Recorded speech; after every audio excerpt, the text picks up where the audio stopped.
බෑනේ පොඩි කට්ටියට. තේරුණාද ඔයාට? ඔයාට මං කියන එක තේරෙනවද? පොඩි කට්ටියට ෆෝන් දෙන්න බෑ.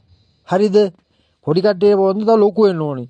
ආබුන් කාලා, කිරි බීලා, හරිද? වෙරිබත් කන එක නවත්තලා බත් ගුලි ගුලි කාලේ ලොකු වෙන්න ඕනේ. මේ ඇහෙනවද?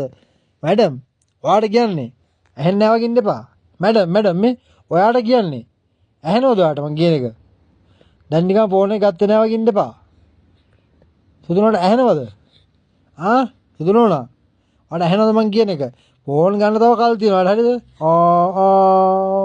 රෙස්පෙක්ට් එක බලපොල්. ඔයා හොයාගන්න ඔයාගෙන කටේ දාගන්න එක. අව කාපාපෙ ඉන්න. ආව තමයි පොඩි කට්ටියට ඕනේ. මේවා හරියන්නේ නැහැ. මේවා ලොකුයිනේ.